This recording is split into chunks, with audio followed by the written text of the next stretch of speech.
Okay. అయితే ఇప్పుడు transgender కి ఒక చెడ్డ పేరు ఉందండి. ఎట్లా అంటే సెక్స్ వర్క్ చేస్తారు, అది ఇది రోడ్ల పైన తిరుగుతారు, అది ఇది అని. అంటే మీ దగ్గరికి ఎవరన్నా వచ్చినప్పుడు వాళ్ళకి ఏమైనా సజెషన్లు ఇస్తారా మీరు? అంటే ఆ వర్క్ వద్దు మనకి, ఇట్లా ఉండండి మీరు. ఒకవేళ ఎవరన్నా అబ్బాయిలు మీ దగ్గరకు వచ్చి మేము చేంజ్ అవ్వాలనుకుంటున్నాం అన్నప్పుడు మీరు ఏం సజెషన్లు ఇస్తారు వాళ్ళకి? సెక్స్ వర్క్ అనేది నాకు తెలిసినంత వరకు ఇప్పుడు నన్ను వదిలేయండి. ఇప్పుడు నాకు నాకు పెళ్ళయింది కాబట్టి అది వేరు. సెక్స్ వర్క్ చేయడం అనేది ఆపేయాలనుకున్నప్పుడు మాకు ఫస్ట్ ఒక ఉపాధి అనేది ఇవ్వాలి.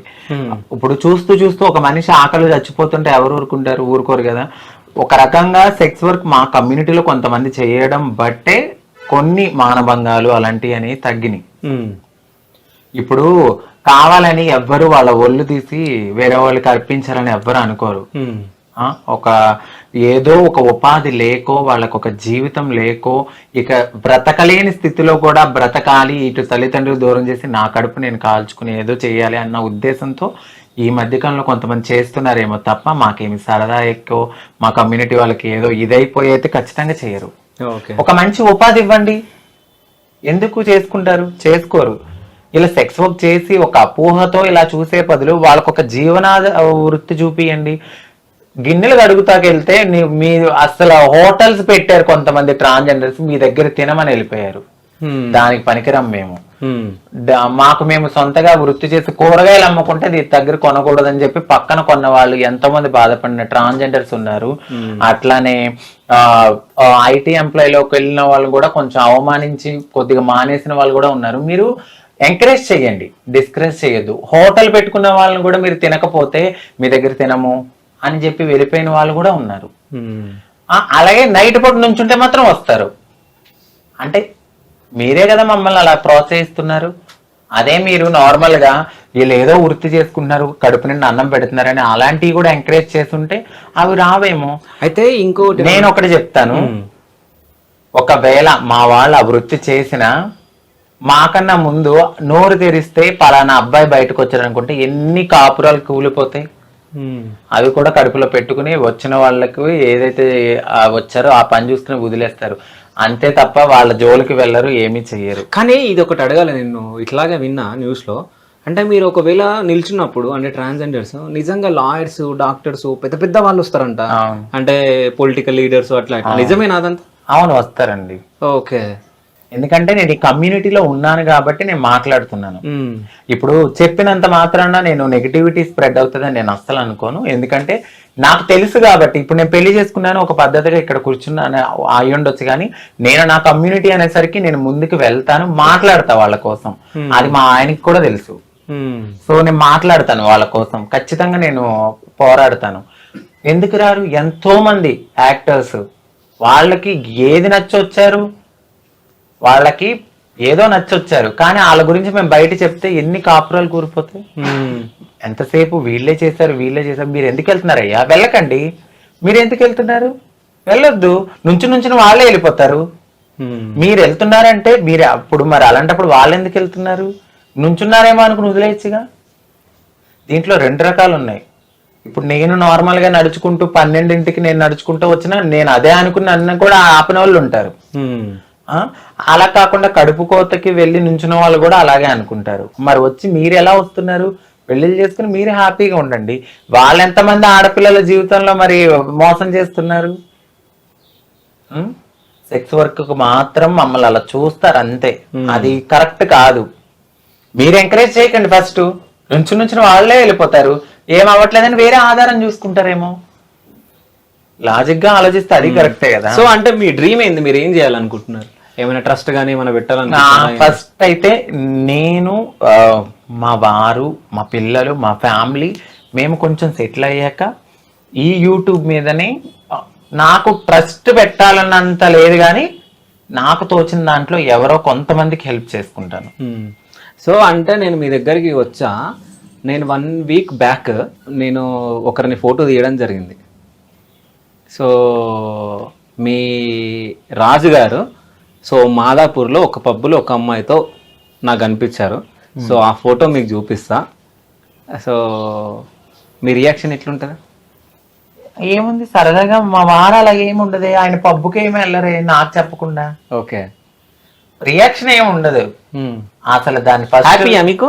హ్యాపీ అని ఏమీ లేదు కానీ అస్సలు జరగదు. జరిగితే 110% బల్లగుద్ది చెప్తున్నాను, మా వారు నేను లేకుండా పబ్బుకి అంతే వెళ్ళడు. ఓకే. ఫోటో ఒకే అసలు చూడను కూడా. అది ఏదో మీరు మాఫీ చేశారేమో అనుకుంటా నేను. ఓహో, మేము మార్ఫింగ్ చేసి చూపిస్తామా? ఓకే. అంటే మీరు మీ పిచ్చి నమ్మకం అనుకుంటా ఐ థింక్. అది నాకు మా ఆయన మీద ఉన్న దృఢమైన నమ్మకం. ఎందుకు అనుకోరు? ఓకే. సో చూపిస్తే చూపియండి. సరే మీ ఆయన్ని అడగండి ఒకసారి, వెళ్ళి రాలేదా?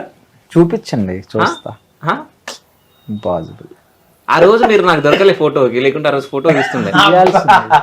మా వారు పబ్బకి వెళ్ళిన మాట అయితే వాస్తవం. నాకు చెప్పే వెళ్ళారు. అది ఎప్పుడు అంటే నేను ఒక డ్రింక్ చేయాలన్నా అక్కడ పర్మిషన్ ఉండాలి. ఈయనను మా తమ్ముడు ఇద్దరు కలిసి వెళ్ళారు. సరే పప్పకే తెలియరు కదా. అది ఎప్పుడు మీరు ఎప్పుడు చూసారు? ఎప్పుడో ఒకప్పుడు వెళ్ళారు. ఎప్పుడు డేట్ చెప్పండి. మేము కలిసి వెళ్తాం మాక్సిమం. యాక్చువల్లీ మేము ఎక్కడికి వెళ్ళినా కూడా చెప్పనా కలిసే వెళ్తాం. నాకు పెళ్ళైన తర్వాత నేను ఒంటరిగా, ఇప్పుడు పెళ్లికి ముందు వెళ్ళాను కానీ ఒక్కడిని ఫ్రెండ్స్ తో, బట్ పెళ్ళైన తర్వాత మా వారు వేరే అమ్మాయితో దిగారు అంటే అసలు ఇంపాసిబుల్. సరే నేను ఇప్పుడు ఒక క్వశ్చన్ అడుగుతా, మీరు నిజం చెప్పాలి. సో ఇప్పుడు వీళ్ళ కమ్యూనిటీ వాళ్ళు వస్తారు కదా, సో వచ్చినప్పుడు ఎవరన్నా అంకిత గారు లేనప్పుడు వాళ్ళు మిమ్మల్ని ఎవరన్నా ఫ్లడ్ చేసిర్రా? నిజం చెప్పండి. నేను చూడనండి ఫస్ట్ ఆఫ్ ఆల్. ఓకే. నేను చూడను. ఓకే. ఒకవేళ ఎవరన్నా డిఫరెంట్ గా చూసినప్పుడు మీరు అంకిత గారికి చెప్తారా? చెప్పారండి. చెప్పారా? సో గెలికిరా? అది బయట ఇంట్లో కాదు బయట పార్టీస్కి వెళ్ళినప్పుడు ఈయన చూసేవారు. అంటే కొంతమంది మంచి వాళ్ళు ఉన్నట్టే చెడ్డ వాళ్ళు కూడా ఉంటారు. ఇది ఏదో చేద్దాము, దీనికి మంచి మొగుడు ఎందుకు అనుకుని చేసిన వాళ్ళు ఉన్నారు. కానీ ఎక్టీజీ నేను అసలు పట్టించుకోనాలంటే ఈ చెవితో ఇంటి ఆ చెవితో వదిలేస్తా. ఆయనే వచ్చి చెప్తారు, చూడు ఇలాగా అలాగా, నేను రాను, నిన్ను తీసుకెళ్లి దింపేసి వస్తాను అని అంటారు. ఆయనకి ఫస్ట్ ఆఫ్ ఆల్ ఆయన పార్టీస్కి రారు. అలా అని చెప్పి నన్ను ఒక్కదానే పంపరు.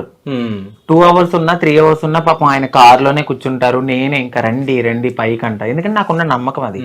ఎదుటి వాళ్ళు వాళ్ళకు ఉన్న నమ్మకాన్ని కోల్పోతున్నారు మా వారి దగ్గర, అంతే. నేనైతే అదే అంట, మేము దేని కొనుకెళ్ళాము దానికే చూడాలి. అది కామన్ గా జరుగుతూనే ఉంటాయి మా దాంట్లో ఫ్లెక్ట్ చేయడాలని. సో యూట్యూబ్కి వస్తే మీరు ఈ మధ్య బాగా ఎంటర్టైన్మెంట్ చేస్తున్నారు. సో అంటే మీరు సంథింగ్ డిఫరెంట్ గా క్రియేట్ చేస్తున్నారు మీరు కంటెంట్, అవునా? సో బాంబ్ వేయడం కానీ సంథింగ్ ఏదో క్రియేట్ చేస్తున్నారు. అవును. సో ఈ కంటెంట్ అంతా ఎవరు క్రియేట్ చేస్తున్నారు? నేనే అండి. చేద్దాం అన్నప్పుడు మీ ఫీలింగ్ ఎట్లుంటది? అవసరం లేదు. ఫస్ట్ పెట్టింది నేనే పుల్లగా చేయమని నేనే ఇచ్చేసాను కాబట్టి చేయని. తర్వాత మీరు కూడా ఒకరోజు చెప్పారు కదా, మంచిగా వెళ్తుంది ముందుకు పెట్టండి యూట్యూబ్ ఛానల్ అది. సో ఎందుకు నేను వద్దంటే చెయ్యి, నీకు ఏది నచ్చితే చెయ్యి అంట.